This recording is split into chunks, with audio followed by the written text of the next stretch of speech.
Yeah! Welcome back to another edition of A Grown-Ass Man crying and complaining about a Japanese children's cartoon. Let's go! Chapter 1122 starts off with random people reacting to Vegapunk's message again for the 100th time and panicking that the world is sinking.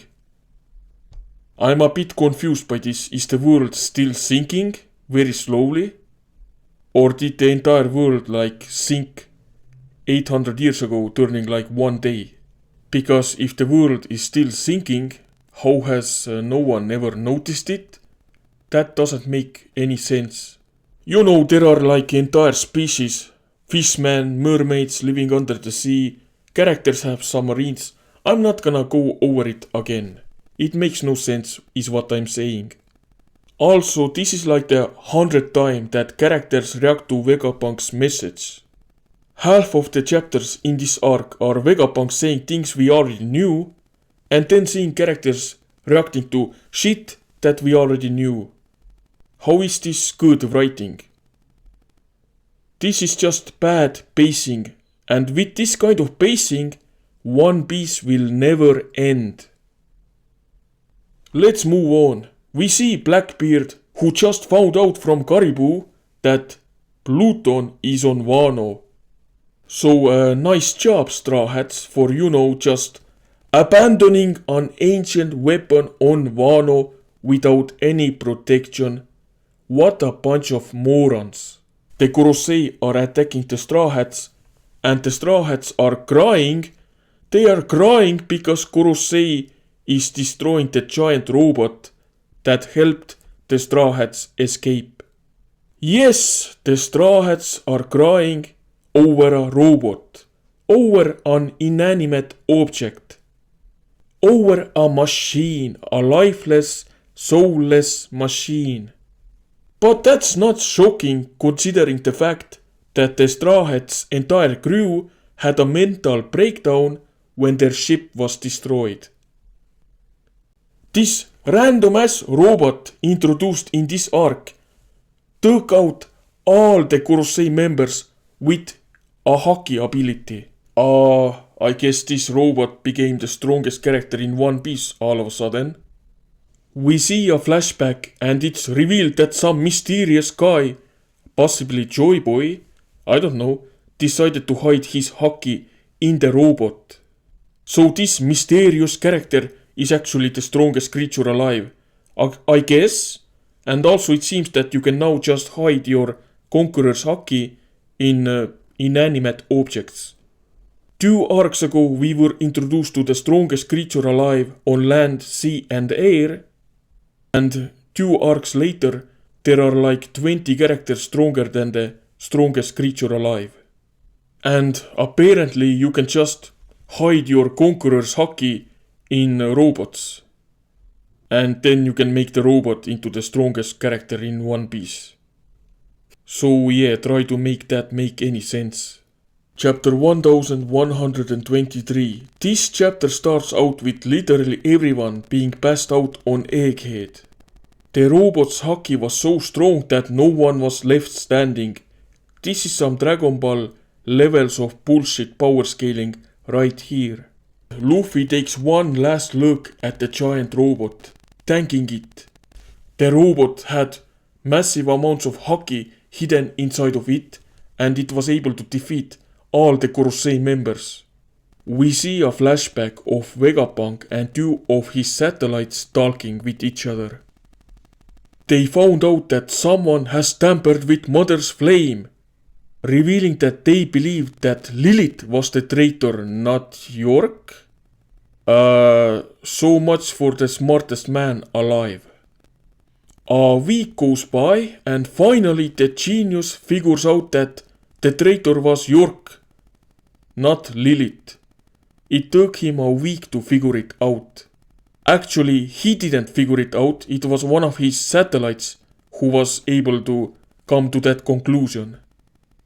Smartest man alive, everyone. Vegapunk was shocked when finding out about York being the traitor, and Vegapunk's reaction to accusing Lilith of being the traitor is just, whoops, shit, my bad, Lilith. Yeah, like I said, smartest man alive. The flashback continues and Vegapunk finds out that Mother's Flame destroyed Lulutia Kingdom, and we the readers already knew this, so I'm not sure why. Well, I'm actually not sure what the point of this was. We already know this shit. Oda is showing us things that we already knew. This pacing is absolutely atrocious. The rest of the chapter is Vegapunk feeling guilty that his weapon was used to destroy the kingdom, him feeling sad that York is a traitor, and showing him preparing the annoying recording that was supposed to reveal massive news about the story, but only revealed stuff we already knew. Or it revealed complete plot hole filled nonsenses like sea levels rising. Vegapunk and his satellites wipe their memory, forgetting about York being the traitor, and forgetting about them creating the broadcast. The chapter ends with a flashback where Vegapunk tells Sanji, I hope you guys become the next Pirate Kings and you find the One Piece. It's great, it's wonderful that One Piece was mentioned in the story called One Piece. Ever since Sun God Nika was introduced to the story, One Piece was completely forgotten. I was already afraid that maybe Oda is going to rename One Piece into Amazing Special Princess Sun God Nika Pew Pew Pew. Let's move on to the next chapter. Chapter 1124. We see Fake News Morgan, Vivi and Wapol together. They are all reacting to Vegapunk's message, and Fake News Morgan pretty much says that he can use the situation to sell fear to people. And they all talk about the world ending and the sea levels rising, and this is something that I don't understand, because didn't the sea levels rise once 900 years ago, 800 years ago or something like that? And if the sea levels are rising right now, why are the characters saying that the world is ending? If it has taken such a slow amount of time for the sea levels to rise, such a slow amount of time that no one has ever even noticed the sea levels rising, then how is it even relevant? Oh, the sea levels are rising and we may be dead in 1000 years. Okay, who gives a shit? Didn't the sea levels rise because the weapon was used by the world government? I'm talking about Mother's Flame. Mother's Flame was used on an island, and after that the sea levels slightly rose. But before that, no one ever noticed the sea level rising. No one ever gave a shit. So how is it an issue? Why is Vivi saying that the world is about to end? Next up we see Sentomaru. What the Sentomaru is alive. I find this very funny because we had not one but two. We had two fake out deaths when it came to Sentomaru in this one arc. First, I think Rob Lucci killed Sentomaru, or was it one of the... No, it was Rob Lucci. Rob Lucci seemingly killed Sentomaru and he got back up. Then Kizaru killed Sentomaru and he got back up. This must be a new record for Oda, killing off one character twice in a single arc. Usually in One Piece we have one fake out death per arc, but now we have one fake out death for a single character twice in one arc. We see Sakazuki calling Kizaru, asking, why aren't you picking up? And Kizaru just tells the guy that, oh, everyone passed out. Yeah, a giant robot randomly had a powerful haki that pretty much took out everyone. All the captains, all the vice captains, everyone. Even the Gorosei. Yeah, this one robot was so powerful that it defeated the entire marine army. Well, he doesn't say that, but he says that everyone is laid out and they are foaming at the mouth. Then it shows Kizaru being very sad because he had to kill his friend Vegapunk. You didn't have to kill Vegapunk, no one forced you to. Aokiji had to kill Jaguar the Soul, but he didn't actually kill the guy. So what is your excuse? I had to kill my best friend. Okay, but Aokiji disobeyed orders, so why couldn't you disobey orders? And then Kizaru starts crying, which is something that I believed was never going to happen. Seeing this character cry feels very weird. We got back to the Straw Hats and we see Lilith. And Lilith starts crying because she's sad that everyone died. And that's understandable. The Vegapunks were like her own family. I completely understand why this character is sad. Oh, never mind. She's hungry. She wants food. Yeah, she got over their deaths really fast. Which, okay. Okay, whatever. But, oh no. Actually, she reveals that she's no longer sad because all the characters, they didn't die. Everyone is alive. She says that even if they're functionally dead, they are still alive. What I don't understand is Luffy being completely fine. Turning Wano when he used Gear 5, he passed out for a week. But now he can use Gear 5 whenever he wants and all he has to do is eat food. Just eat food and there are no more drawbacks for Gear 5. So it seems that Gear 5's drawbacks are completely retconned. I'm going to assume that Luffy is going to spam Gear 5 every single time now. And it will have no effects anymore. I mean, Oda retconned Gear 3's, drawbacks, Gear 4's drawbacks. And he's going to do the same with Gear 5. Why even have all the drawbacks if they only last for a single arc? The chapter ends with Luffy yelling, "I'm gonna be the king of the pirates!" And I'm gonna ask, why? Why do you want to be the king of the pirates? Like, what's the point? You are already the strongest character in existence in the story of One Piece. You have the rarest, most special devil fruit in existence. You're already a Yonko. You have the rarest, most special and amazing devil fruit in existence. You already have the title of a Yonko, one of the 4 emperors. Why do you need the title of King of the Pirates? I don't get it. I mean, you already have everything. This is the problem with the shonen show, aka One Piece, continuing on for such a long time. What is Luffy having the title of King of the Pirates going to change for the story? Are his enemies going to kneel in front of him? Is Blackbeard going to kneel in front of him and say, "You are the king, I must obey you now"? Like, no! Blackbeard is still going to be an asshole when it comes to everyone. All the evil characters, the villains, they are not going to worship Luffy. So literally nothing will change. That title is irrelevant. When you're already a Yonko, the most powerful character in the story, you have the most rarest, amazing retcon devil fruit in existence. Everyone is obsessed with you. You are the main character. Why do you need to become the king of the pirates? Why does the One Piece need to be found? I mean, the story of One Piece ended the moment Luffy became a god. A god is a higher position than a king. Am I wrong? You are a god, sun god Nika. You defeated the strongest creature alive. You are one of the 4 emperors. But for some reason you want to be a king. This story doesn't make any sense at all. Chapter 1125 starts off with CP0 agents asking Rob Lucci, "Where's Stassi?" And Rob Lucci responds that Stassi is dead.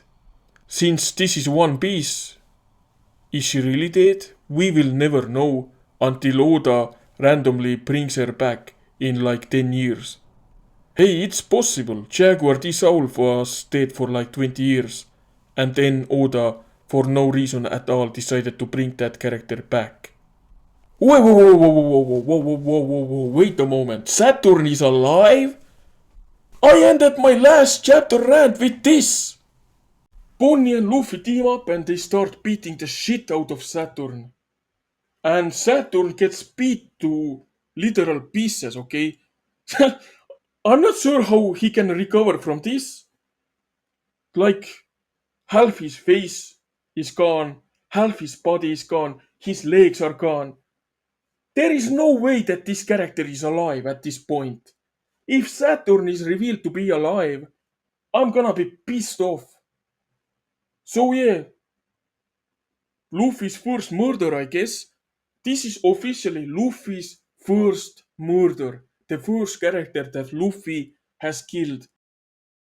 Luffy and Bonnie destroyed Saturn. They punched him to tiny little pieces. Nothing was left of the guy. And those pieces fell in the ocean. How the fuck is this guy alive? This is some major bullshit writing by Oda.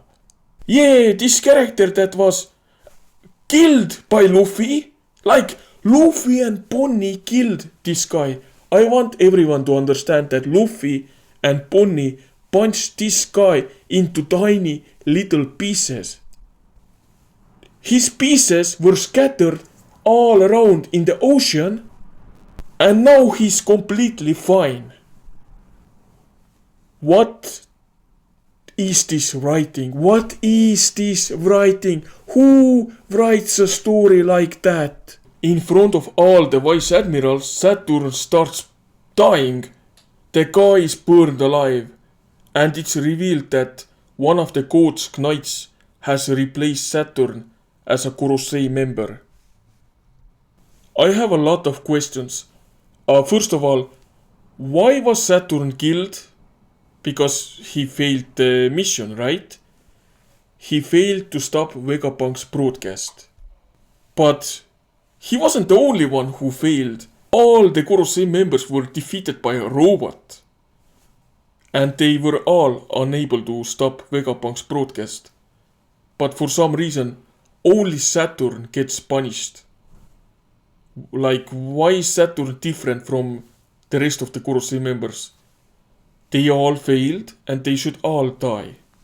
Does it make sense to kill off one of them, but leave rest of the failures alive? Maybe Im-sama hated Saturn so much that he just wanted to kill him off for a long time. I don't know. Doesn't make any sense, to be fair. I mean, I'm just trying to be fair. Maybe Im-sama just disliked Saturn. Just wanted to get rid of him for a long time. So yeah, Saturn is killed again for the second time. I mean, this time he actually stays dead. The first time Luffy was supposedly the one who killed the guy, but Oda is afraid to have Luffy kill anyone. And how is Luffy going to become the king of the pirates if he has never killed a single character, no matter how evil that character is? Why should anyone have to be afraid of Luffy when they know that this guy is afraid to kill anyone? Like, why should any of the villains, any of the other pirates respect the guy? They know that he isn't going to do shit. Yeah, he may knock them out, but they can just get back up and continue doing evil shit. All the Vegapunks are now in a brand new body, like 4 of them are sharing a new body. Okay. They're all like, look at my body, we look so cool, we look so awesome. We look so sweet. You shouldn't look like anything because all 4 of you should be dead. You should all be dead. You all sacrificed yourselves to save the Straw Hats. And now it's like, we're all alive, we're all well, we're all fine. No one ever dies. Happy ending, hooray! I wouldn't be shocked at this point if it turns out that the main Vegapunk is also somehow alive. Yeah, he was turned into Swiss cheese by Kizaru, but anything's possible. The Daft Punk Vegapunk was shot in the head and he's completely fine. Oda killed Setomaru twice and brought the character back. He killed like 4 of the Vegapunk satellites, Now he brought all of them back. They all have a new body that they share.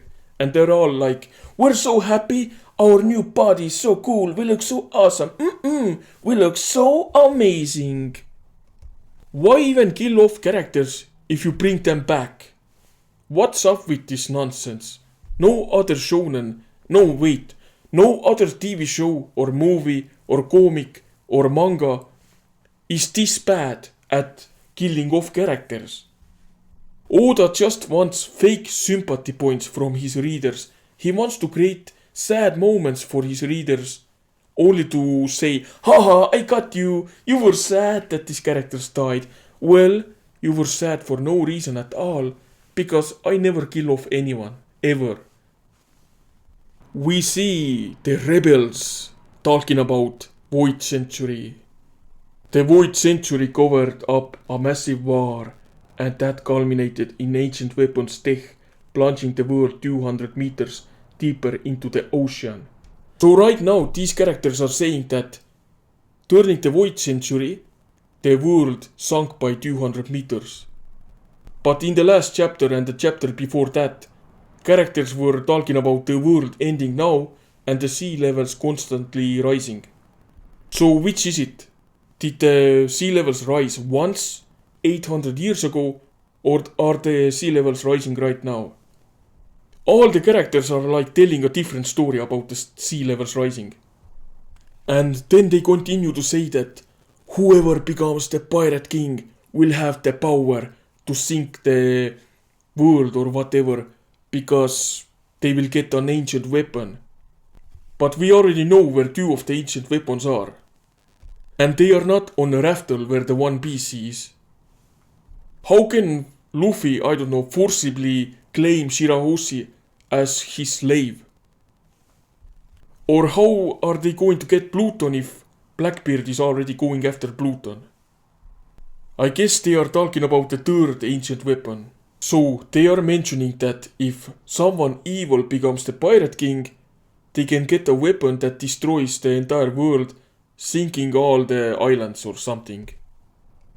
But that doesn't make any sense, because even if someone evil like Blackbeard becomes the Pirate King, what kind of a benefit would he get from sinking the entire world? The only evil character close to becoming the Pirate King is Blackbeard. And the guy is obsessed with women and money. So why would he sink the world, even if he had the weapon? Like, I can see him threatening everyone, but I don't actually see there is no possibility that Blackbeard is going to actually use a weapon to destroy the world. That would be out of character for him.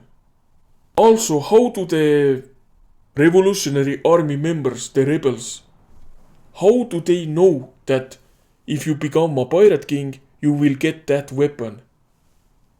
From where do they get that information from? Before Vegapunk's reveal of the sea levels rising, they didn't even know that the sea levels rose during the Void Century. But now they are experts on everything. They know that if you become a Pirate King, there is a weapon waiting for you. The storytelling is very lazy, that's all I'm gonna say. Let's move on to the next chapter.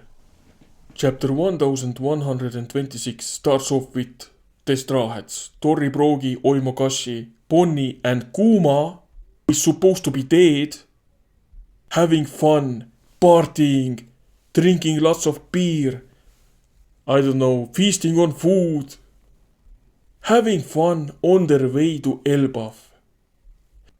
I forgot to mention that Kuma was also one of the characters that was killed off and then brought back alive. So that means that in one arc, Oda killed off 6 characters, no actually 7, if we count Saturn.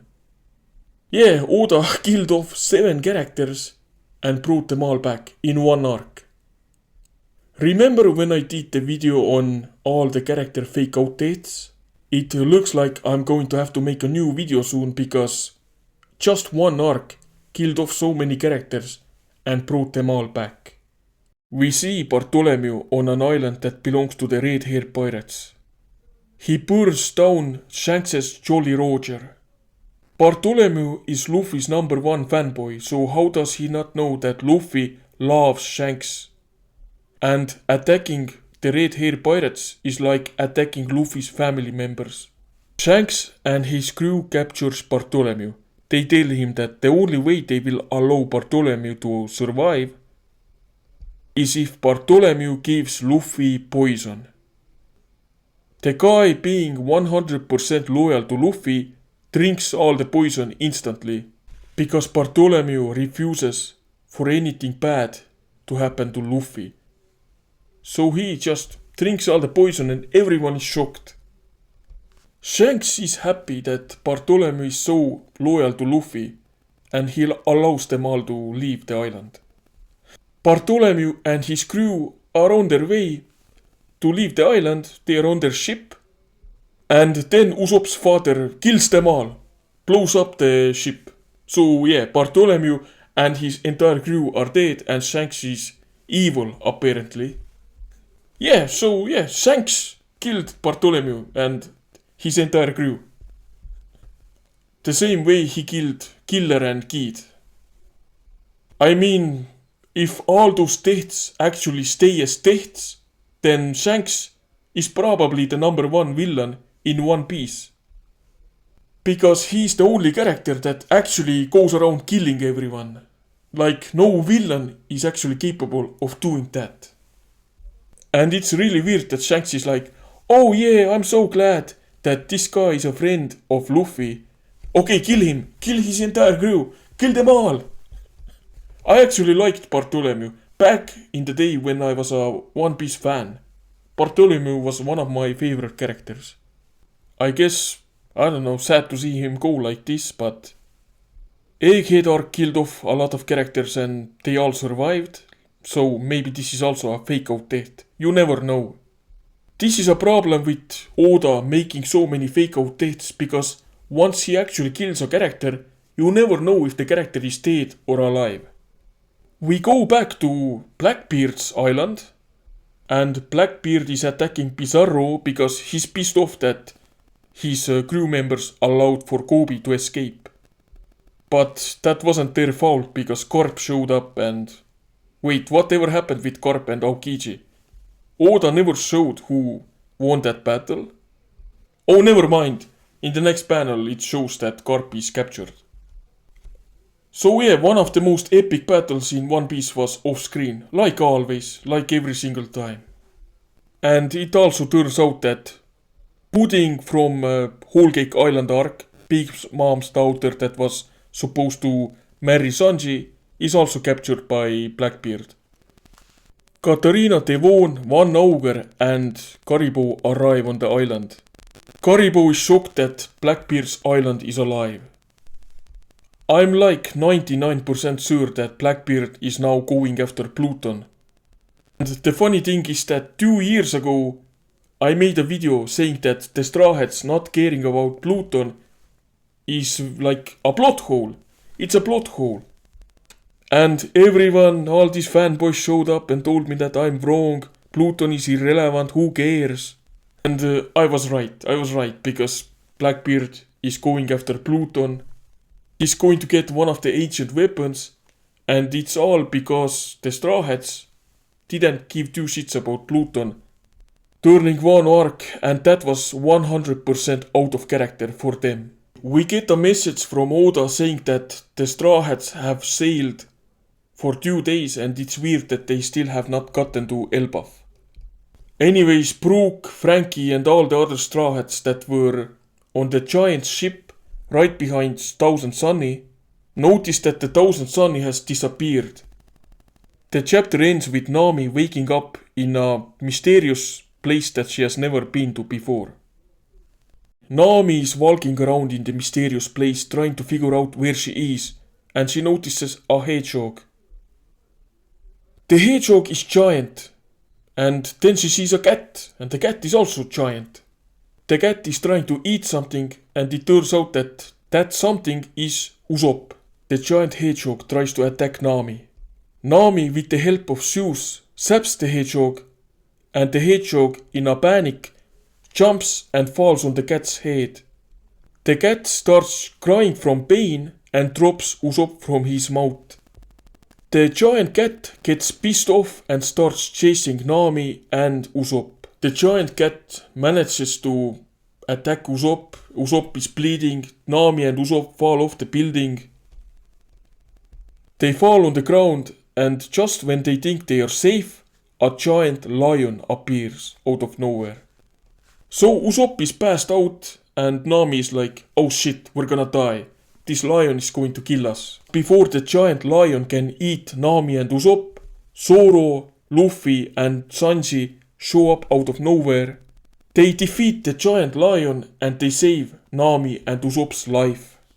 Also, I just noticed that the only Straw Hats in this arc are the first 5 Straw Hats that joined the crew. Zoro, Sanji and Luffy, after defeating the lion, start talking about all the giant animals and how tasty they are. And Sanji starts talking about the giant bees and how they should use the bees for nutrition, that these bees are going to be extra delicious. Anyways, Nami says that, where are we? Does anyone know? And no one knows, and that's the end of the chapter. So let's move on to the next chapter. Chapter 1128 starts off with the Straw Hats trying to figure out where they are and how they got there. Usopp figures out that they are on Elbaf, because they are wearing outfits similar to Elbaf giants. So yeah, not only did someone kidnap the Straw Hats, they also removed their clothes and decided to put new outfits on them. The Straw Hats see someone far away riding something, and it turns out to be a giant riding a grasshopper. Sanji and Nami tell the guy, no way, nuh-uh, keep that bug away. I didn't know that Sanji and Nami were afraid of bugs. Well, maybe Nami, but since when was Sanji afraid of grasshoppers? He seems like the kind of guy that will even cook insects to make delicious food. They ask the giant, hey, do you know where we are, where our crewmates are? And the giant just tells them, nah, I don't know shit about shit. I know nothing about nothing. I'm busy, I'm gonna get out of here, bye. Before leaving, the giant just tells the Straw Hats that this place belongs to the Sun God, remember that. I believe Luffy is about to say something about the Sun God, but Usopp shuts his mouth instantly.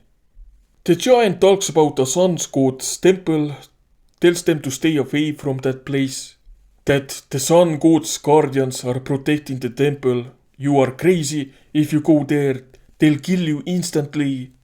No one has ever gone to the Sun God temple and survived, so don't go there, no matter what. And then he just rides off with the grasshopper. After hearing about Sun God's protectors and they'll kill everyone who gets near the Sun God's temple, Luffy instantly wants to go there. And all the Straw Hats are yelling like, what the fuck, man? We were just told not to go there. Why are you going there? What's wrong with you? So Luffy ignores his crewmates and runs off to danger. And his crewmates just are like, okay, I guess we have to go after Luffy. Luffy notices someone running at him, so he's just like, yeah, I'm gonna dodge him. And it turns out that he was running into a mirror. He breaks the mirror and it's revealed that there's a room behind the mirror. And what's in that room? Well, it's Chopper. They find Chopper. It's kind of interesting how the first 6 Straw Hats introduced in the story are the only Straw Hats in the story in this arc. The Straw Hats can't even take a break because they are attacked by a giant snake and a giant crow and giant mice. An entire zoo is attacking the Straw Hats. We see a mysterious giant opening a door, and it's the door to the room where the Straw Hats are being attacked by giant animals. And Luffy is using Gear 5 to fight random animals. Let me repeat that.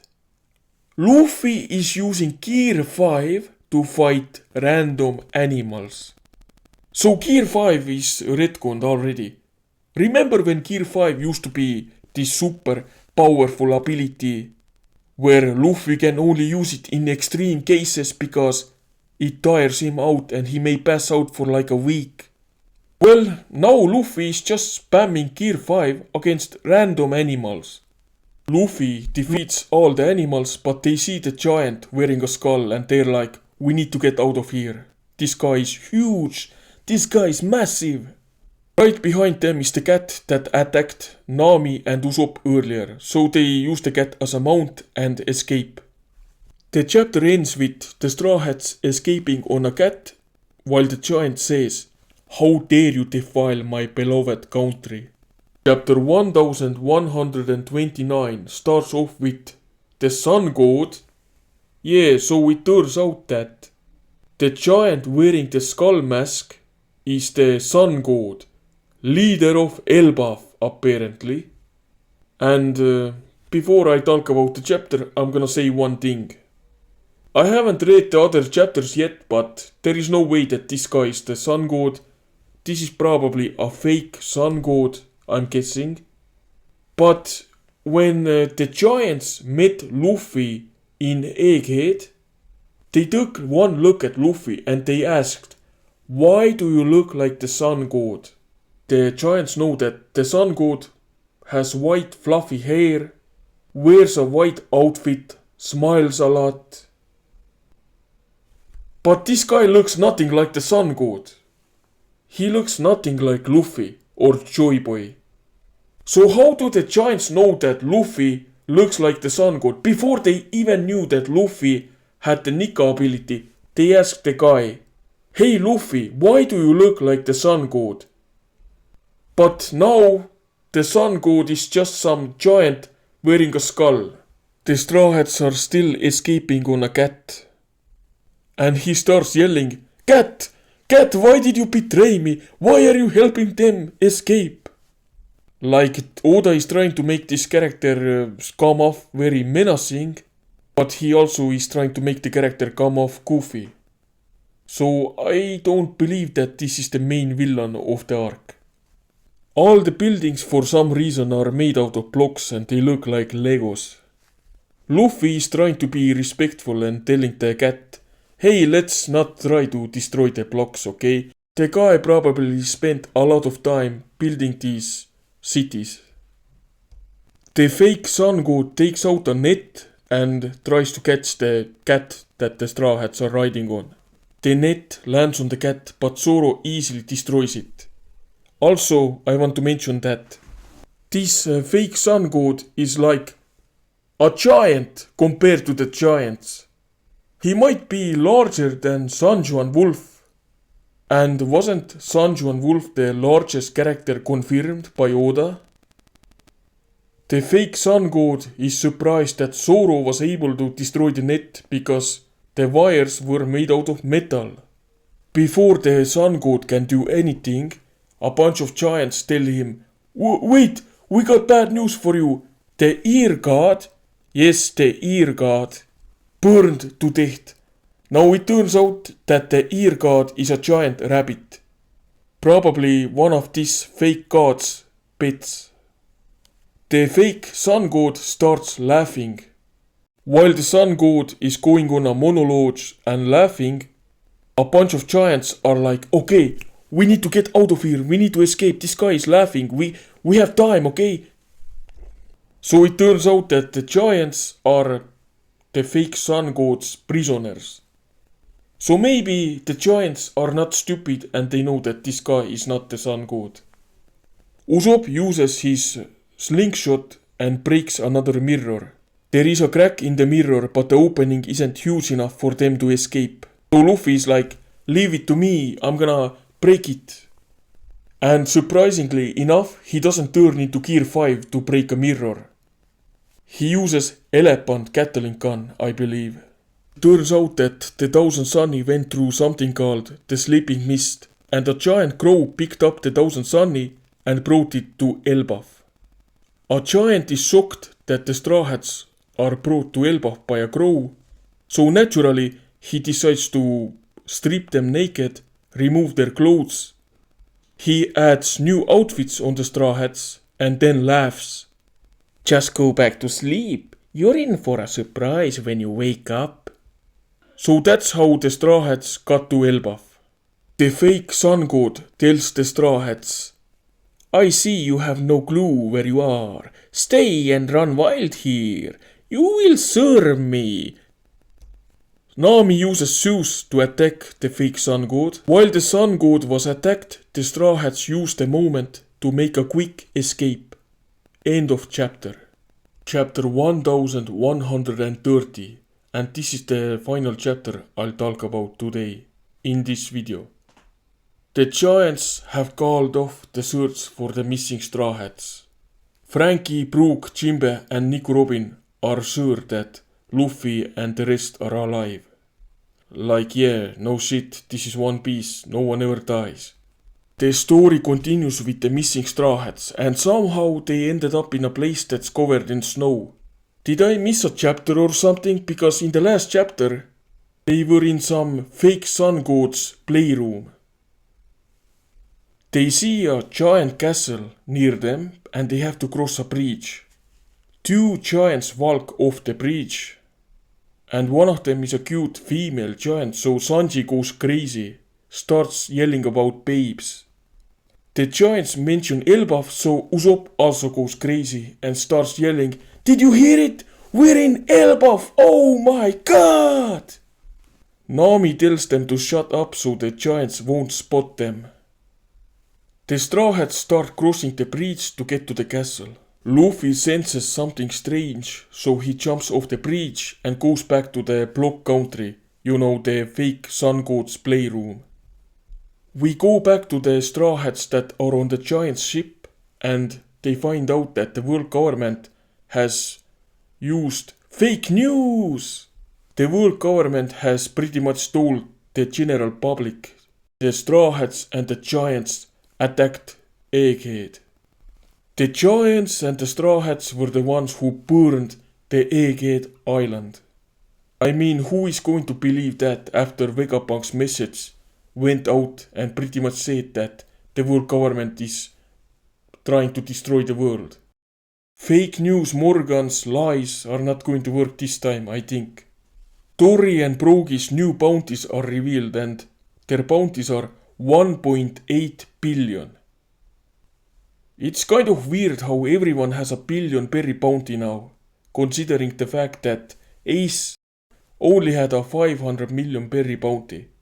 Back then 500 million berries was high, but now everyone has 1 billion. Oda didn't really think the story through. At all. The fake news also reveals that Luffy murdered Vegapunk in cold blood.